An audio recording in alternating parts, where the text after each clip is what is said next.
Assalamualaikum warahmatullahi wabarakatuh. Salam sejahtera. Selamat pagi untuk semuanya. Semoga kita tetap selalu dalam kondisi sehat walafiat meskipun pertemuan kita pada kali ini yaitu pertemuan pada PKKMB dalam kondisi virtual meeting ya. Tetapi ini tidak menghambat semangat kita untuk terus belajar.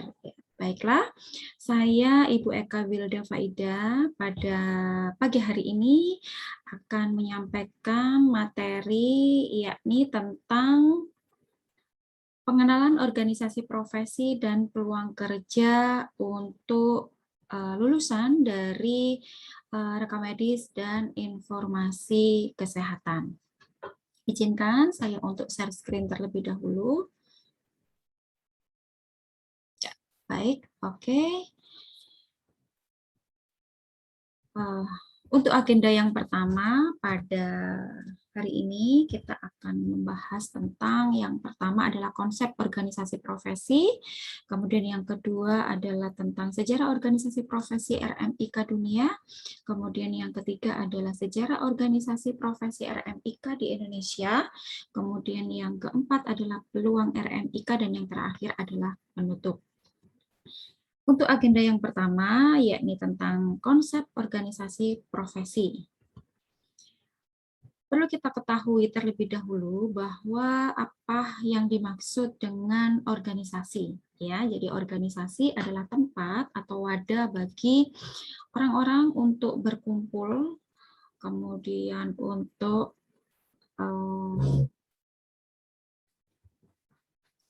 bekerja sama secara rasional dan sistematis, terencana, terpimpin, dan terkendali dalam memanfaatkan sumber daya baik uang, material, mesin, metode, lingkungan, sarana prasarana, data, dan lain sebagainya yang digunakan secara efektif dan efisien untuk mencapai tujuan organisasi. Ini menurut Kate Davis Human tahun 1962.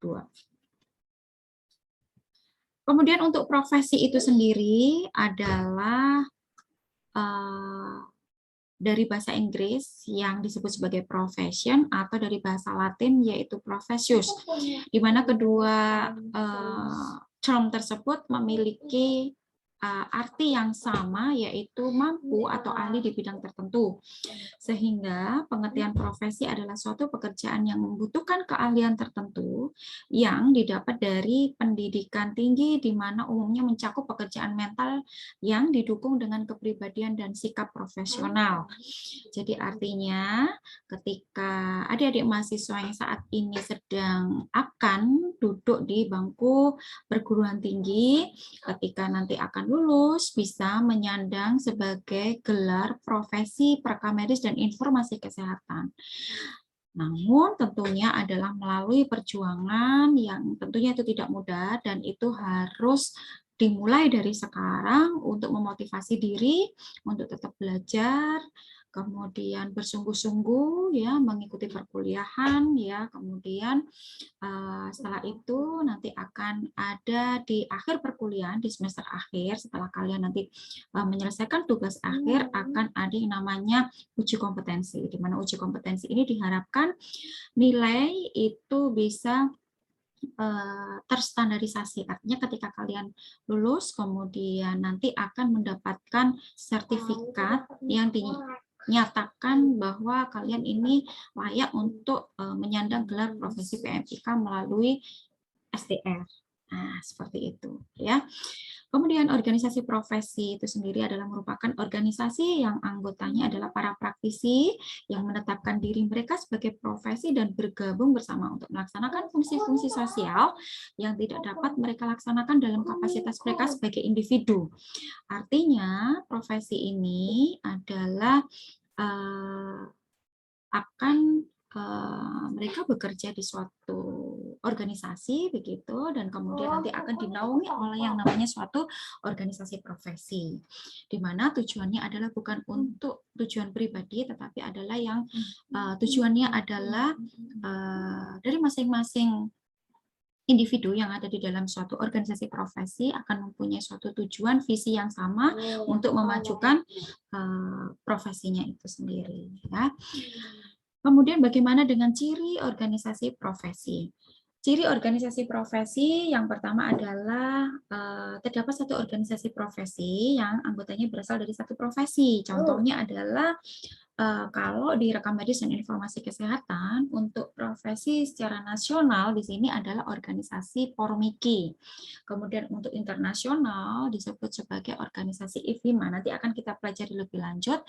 Ya, itu adalah salah satu profesi rekam medis. Kemudian ada juga profesi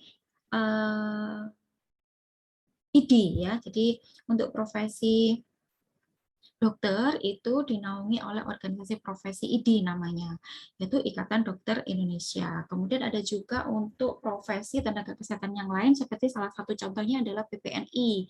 PPNI ini adalah suatu organisasi profesi yang di dalamnya terdapat unsur-unsur tenaga profesi dari keperawatan. Kemudian ada juga IAKMI, Ikatan Ahli Kesehatan Masyarakat Indonesia, dan masih banyak yang lainnya.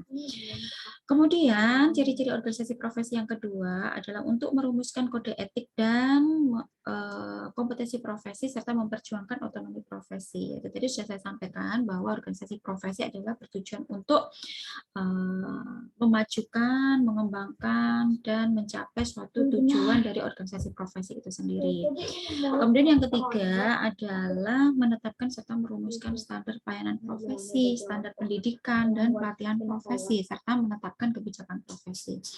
Artinya ketika kita nanti setelah lulus dari program studi rekam medis dan informasi kesehatan, kemudian kita bekerja, kemudian kita bergabung di dalam suatu organisasi profesi Pormiki.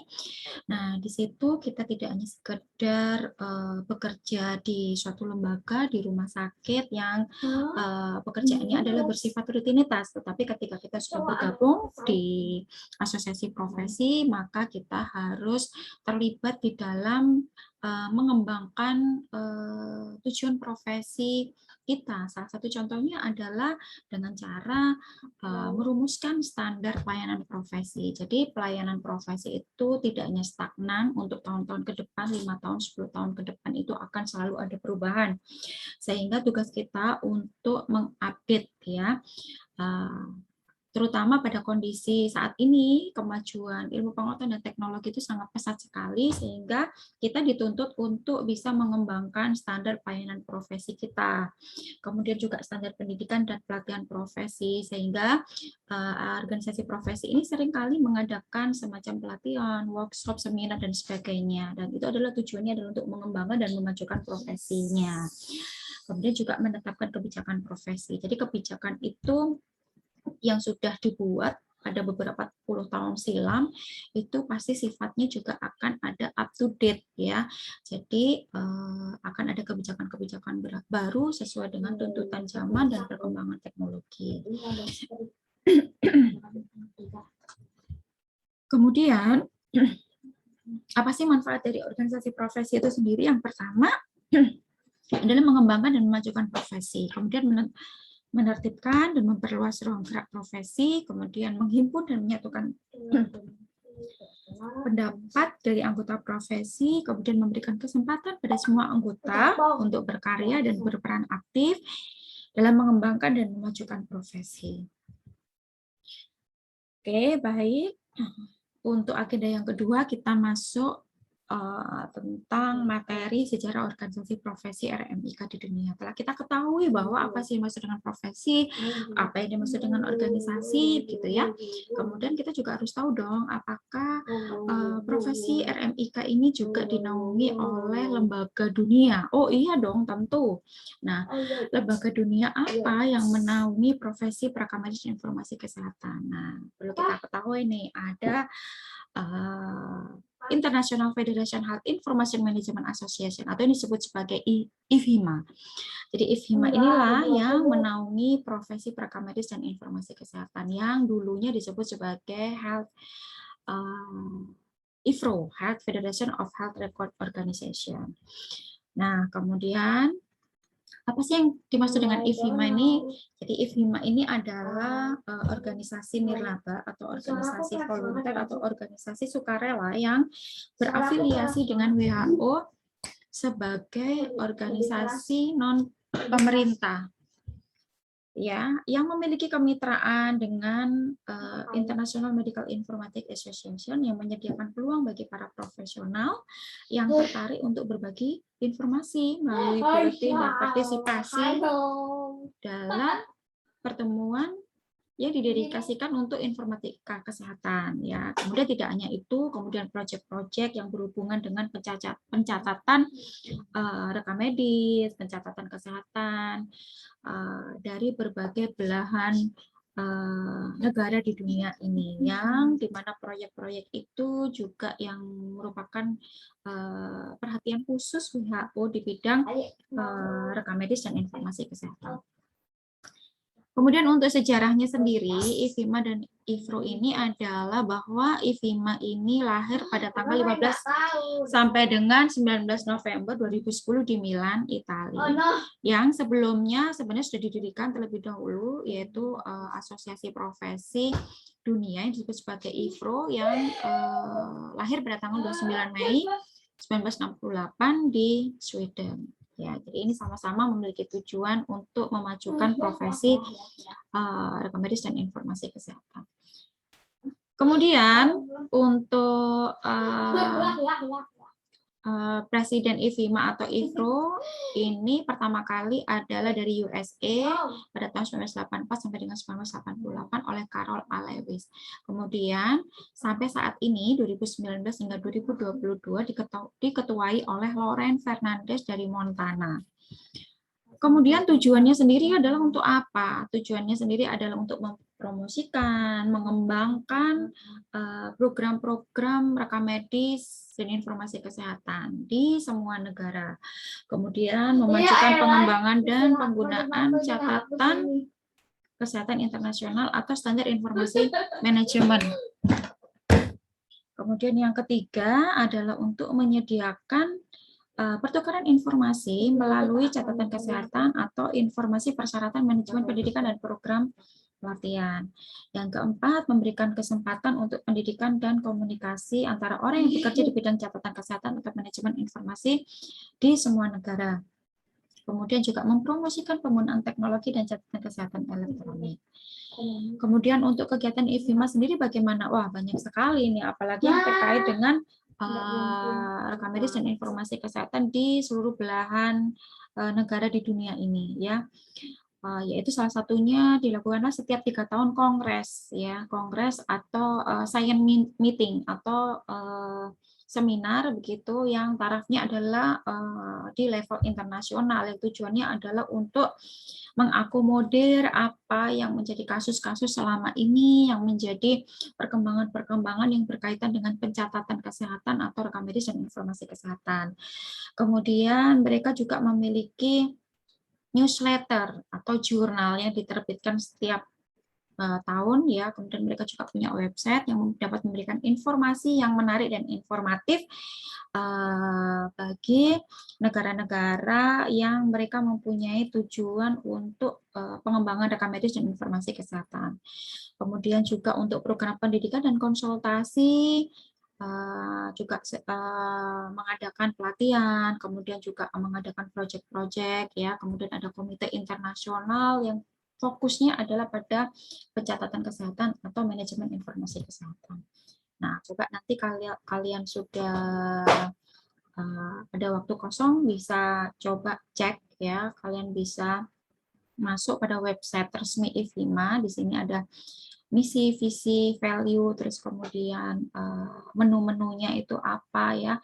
Bisa di situ ada tentang fasilitas-fasilitas menu yang mungkin bisa diperlukan yang terkait dengan materi-materi, kemudian yang terkait dengan workshop dan lain sebagainya. Nanti kalau ada waktu boleh masuk pada link websitenya. Kemudian masuk pada agenda yang ketiga, yaitu bagaimana sih dengan sejarah organisasi profesi RMIK untuk di Indonesia itu sendiri. Nah, untuk profesi RMIK di Indonesia ini juga sudah ada ya. Jadi kita sudah dinaungi oleh yang namanya Organisasi Profesi Perekam Medis dan Informasi Kesehatan yang lahir pada tanggal 18 Februari tahun 1989, di mana kelahirannya dibidangi oleh Panitia Kerja Pembinaan dan Pengembangan Sistem Pencatatan Medis yang diketuai oleh Ibu Gembala Hatta. Ibu Gembala Hatta ini adalah sekaligus pendiri Pormiki yang di mana beliau ini adalah putri dari Bapak Wakil Presiden yang pertama kita, yaitu Bapak Muhammad Hatta.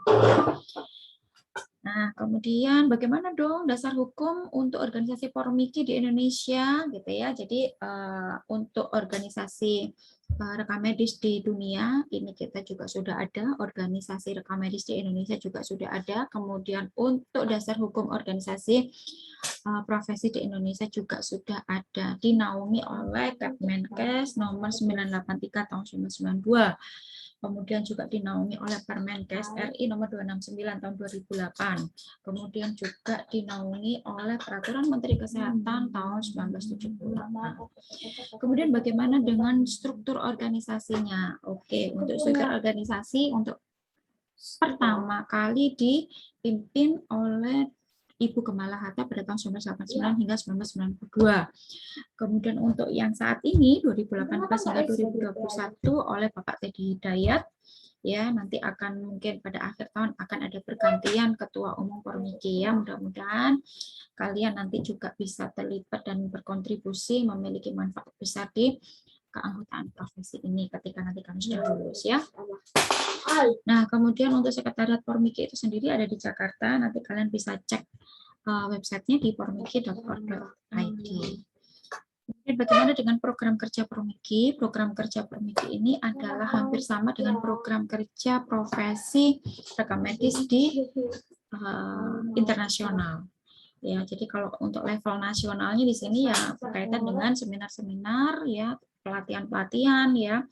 Kemudian rapat kerja nasional, kongres yang berkaitan dengan manajemen informasi kesehatan. Kemudian juga ada penerbitan buletin yang dilakukan tiap 3 bulanan. Kemudian bagaimana dengan tujuan kerja Pormiki? Tujuannya adalah untuk membantu memperjuangkan kepentingan organisasi dan meningkatkan profesi anggota, mengembangkan ilmu rekam medis dan informasi kesehatan, ya membantu meningkatkan derajat kesehatan masyarakat melalui SKN dengan mengembangkan sistem RMIK. Ya, jadi di sini tujuan kerja dari organisasi profesi baik nasional maupun internasional adalah bertujuannya sangat mulia sekali. Jadi selain dia untuk meningkatkan kemajuan pendidikan rekam medis dan informasi kesehatan, tentunya mereka juga untuk memajukan kualitas dari profesi itu sendiri, bahkan untuk memajukan, meningkatkan mutu fasilitas pelayanan kesehatan, dan tentunya juga akan berdampak pada kebermanfaatannya kita terhadap stakeholder ya, pihak asuransi, kemudian keluarga pasien dan sebagainya. Nah, ini ruang lingkupnya juga akan semakin luas. Kemudian kalau kalian bisa cek ya di websitenya Pormiki, itu ada website resminya Pormiki, di situ kalian bisa melihat berbagai macam informasi yang sangat menarik dan informatif ya. Jadi ada tentang profil, ada informasi yang terkait dengan regulasi ya, kemudian struktur organisasi, kemudian informasi lowongan kerja, terus kemudian informasi registrasi dan sebagainya. Nanti coba bisa dicek sendiri. Kemudian kita masuk pada agenda yang keempat. Nah, bagaimana dong peluang kerja perekam medis dan informasi kesehatan nih, gitu ya. Jadi kalau saya lihat di Kuiper Kampus websitenya ini ternyata staf ahli informasi medis atau rekam medis ini gajinya 4-8 juta ya. Mereka harus mempunyai sertifikasi kompetensi rekam medis. Nah, nanti kita baca lebih lanjut. Nah, ketika kita nanti bekerja, tentunya adalah harus kita punya modal dulu. Modalnya apa? Modalnya kita harus belajar tekun, belajar sungguh-sungguh di program studi rekam medis dan informasi kesehatan. Nanti akan kita pelajari sih apa sih yang dimaksud dengan rekam medis ya. Jadi rekam medis adalah berkas yang berisikan catatan, dokumen tentang identitas fasilitas pasien, pemeriksaan, pengobatan, tindakan, dan pelayanan lain yang telah diberikan kepada pasien. Dan ini setiap rumah sakit harus dan mewajibkan bahwa satu kesatuan data yang berkaitan dengan catatan dan informasi medis pasien itu harus wajib diselenggarakan. Tentunya di sini keterlibatan kita itu memiliki peran yang sangat penting. Ya, oleh karena itu kita harus bangga, kita harus semangat untuk bisa memiliki profesi yang handal, ya. Kemudian bagaimana dengan isi rekam medis? Nanti akan kita pelajari lebih lanjut di semester-semester berikutnya, ya. Kemudian salah satunya adalah sebagai alat komunikasi antara dokter dan profesi kesehatan lain, sebagai dasar untuk perencanaan perawatan pasien, sebagai bukti dokumentasi, dasar analisis, memberikan gambaran data klinis, dan memberikan informasi bagi pihak ketiga. Siapa pihak ketiga? Banyak sekali. Jadi kita ini adalah hubungannya tidak hanya dengan dokter dan pasien saja, tetapi juga akan berhubungan dengan pihak ketiga, seperti asuransi, kepolisian, kemudian disesert atau tenaga peneliti, kemudian keluarga pasien, ya, dan masih banyak lagi. Nanti akan kita pelajari lebih jauh lagi, ya, ketika nanti kita sudah mulai duduk di perkuliahan. Kemudian bagaimana dengan nilai rekam medis? Ya, nilai rekam medis ini terdiri dari administratif, legality, finansial, dokumentasi, riset, dan edukasi. Nah, ini semua adalah aspek penting yang di mana kita memiliki keterlibatan penting juga di dalamnya. Ya, nanti akan kita pelajari lebih lanjut. Kemudian bagaimana dengan kompetensi PMIK? Nah, kita sebagai PMIK, sebagai profesional yang handal ketika bekerja di fasilitas pelayanan kesehatan, tentunya kita harus mampu melakukan klasifikasi dan kodifikasi penyakit. Kemudian kita juga harus paham, menguasai tentang aspek hukum dan etika profesi. Karena nanti kita akan melakukan kodifikasi itu harus akurat. Jika terjadi kesalahan, maka akan ada hubungannya dengan aspek hukum. Kalau terjadi kesalahan, akan ada hubungannya dengan keterjaminan hukumnya bagaimana, seperti itu, ya. Kemudian etika profesi juga wajib diperhatikan, wajib diterapkan, ya, bahwa profesi perekam medis dan informasi kesehatan ini harus memiliki etika yang bisa menjamin dan menjaga kerahasiaan dan keamanan data medis pasien. Karena data itu sentralisasinya ada di kita. Kuncinya data ada di rekam medis dan informasi kesehatan, ya. Kemudian yang ketiga adalah mampu dan menguasai bagaimana pengelolaan rekam medis dan informasi kesehatan. Kemudian kita harus mampu menjaga mutu rekam medis, ya. Mutu rekam medis itu bagaimana sih rekam medis itu harus lengkap, rekam medis itu harus akurat, rekam medis itu harus diisi, rekam medis itu harus tersedia dalam jangka waktu 1 kali 24 jam atau 10 menit jika ada di rawat jalan dan 15 menit ada di rawat inap, gitu ya. Kemudian berkaitan dengan statistik kesehatan, kita juga harus bisa mampu untuk melakukan perhitungan-perhitungan yang berkaitan dengan pelaporan, seperti 10 besar penyakit terbanyak, kita harus bisa menghitung bor alostoi BTO, dan kita nanti akan kita pelajari semuanya. Kemudian kita juga harus menguasai bagaimana manajemen unit kerja, manajemen informasi kesehatan. Kemudian kita juga harus bisa kemitraan profesi. Artinya kita ketika bekerja di rumah sakit, fasilitas pelayanan kesehatan, kita tidak sendiri, tetapi kita juga dihadapkan dengan berbagai tenaga profesional kesehatan yang dimana mereka memiliki latar belakang pendidikan yang berbeda. Kita harus bisa mampu untuk berkoordinasi, berkomunikasi dengan baik, dan memiliki etika profesi yang juga, ya. Kemudian untuk profesi PMIK, ya, tadi kita harus bisa statistik, kita bisa melakukan analisis data, kemudian indikator kualitas pelayanan klinis, kita juga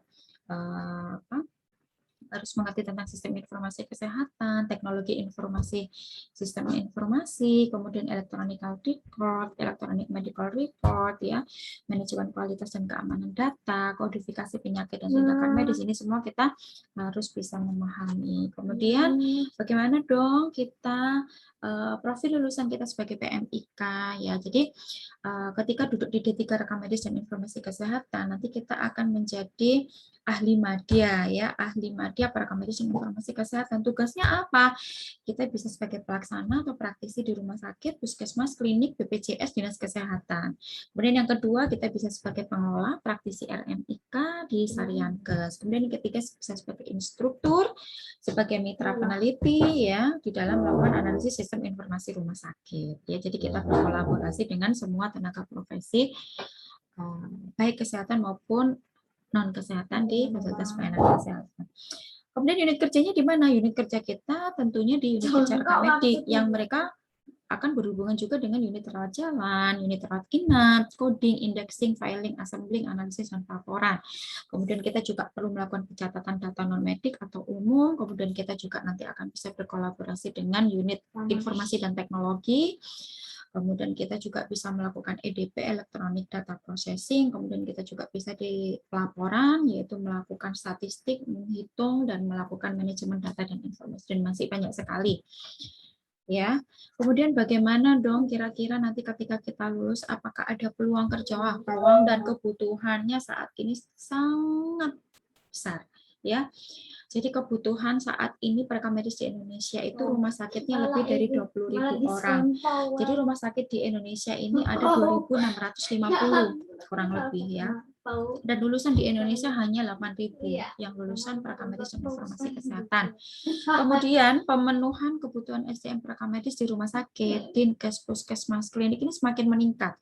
Apalagi dengan kondisi saat ini ya, pelayanan kesehatan ini menjadi favorit gitu ya, sehingga tenaga kesehatan sangat dibutuhkan ya. Jadi sebenarnya untuk tenaga kesehatan ini tidak hanya rekam medis ya, jadi ada dokter, perawat, ini menjadi favorit sehingga paling banyak dibutuhkan. Kemudian kebijakan pemerintah dan standar akreditasi mengharuskan setiap instansi pelayanan kesehatan untuk memiliki lulusan perekam medis. Jadi setiap rumah sakit itu wajib dong harus mempunyai perekam medis, dan itu sudah diatur di dalam undang-undang dan peraturan Menteri Kesehatan. Sehingga kita juga berpeluang bekerja di rumah sakit swasta maupun di rumah sakit pemerintah.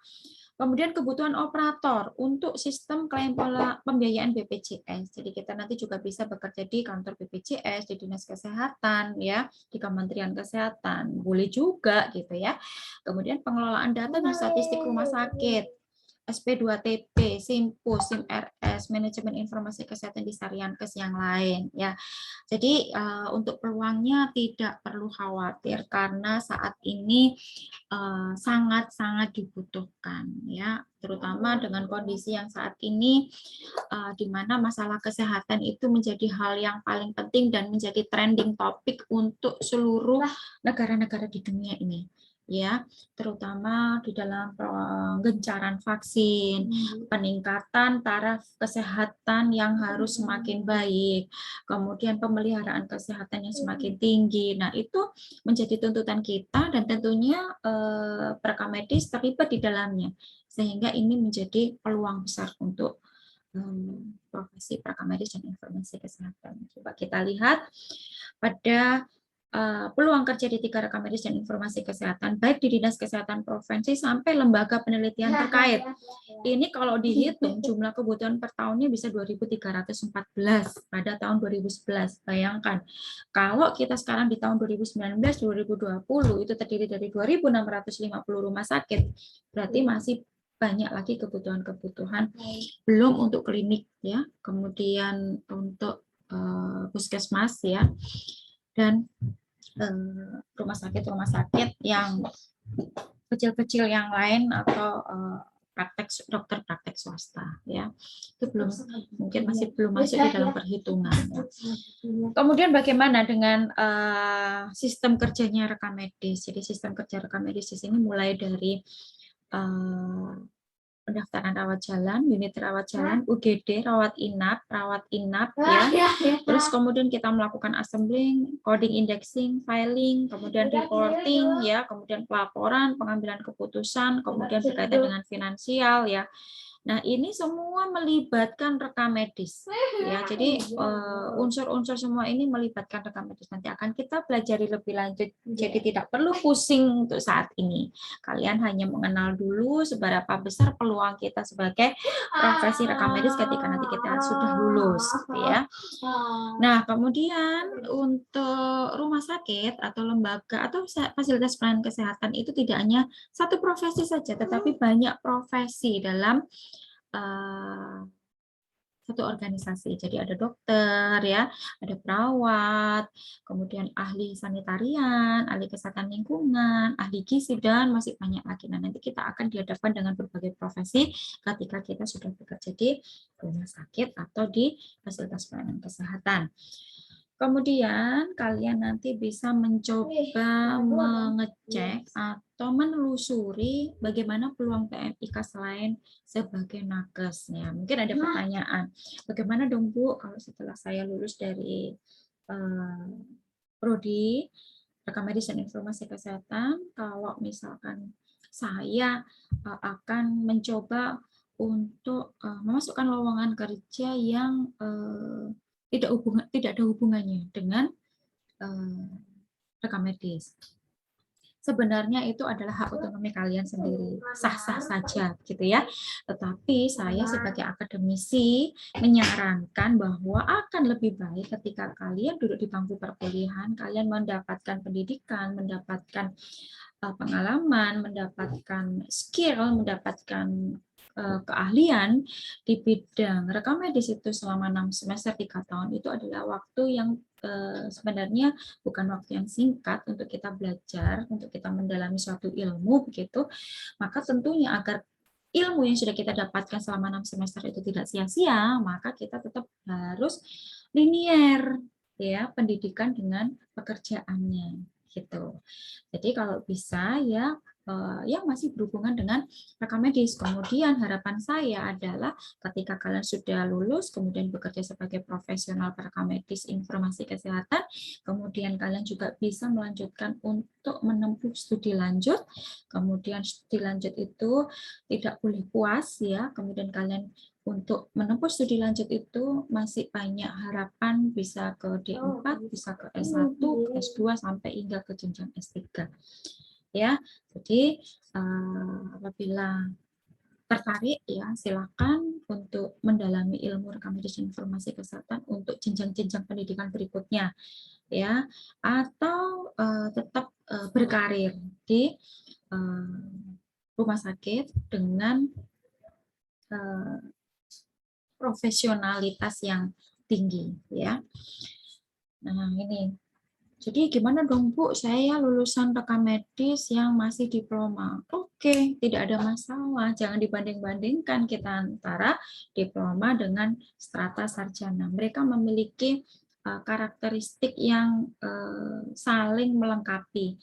Ya, jadi antara D3, S1, S2, S3 mereka memiliki karakteristik berbeda, ya ada plus minusnya gitu. Jadi untuk saat ini pendidikan vokasi atau pendidikan ahli madya yang sudah kalian akan geluti sampai 3 tahun ke depan itu saat ini bukan hal yang dipandang sebelah mata ya. Untuk saat ini di era sekarang ini menjadi hal yang penting. Ini menjadi isu strategisnya pemerintah ya, bahwa yang paling dibutuhkan saat ini di dunia kerja adalah mereka yang mereka yang mempunyai skill, mereka yang menempuh pendidikan yang sudah menjurus. Jadi kalau pendidikan vokasi adalah pendidikan yang sifatnya terampil, yang sudah menjurus sesuai dengan keahliannya.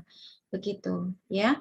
Jadi tidak usah berkecil hati, tetap semangat. Kita semua ada plus minus, yang penting adalah ada dorongan dari diri sendiri untuk bisa bekerja, belajar dan berkarya untuk menjadi lebih baik agar masa depan kita akan lebih sejahtera, gitu ya.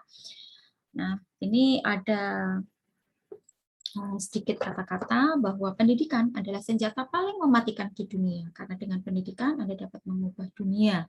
Ya, ini menurut Nelson Mandela.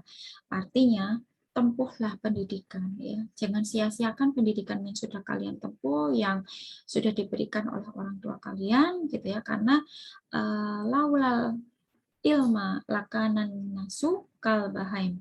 Kalaulah tidak karena ilmu, niscaya manusia itu seperti binatang ya.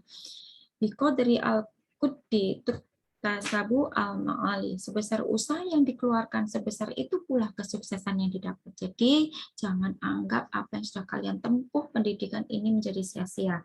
Semua pengorbanan, semua perjuangan pasti ada hasilnya.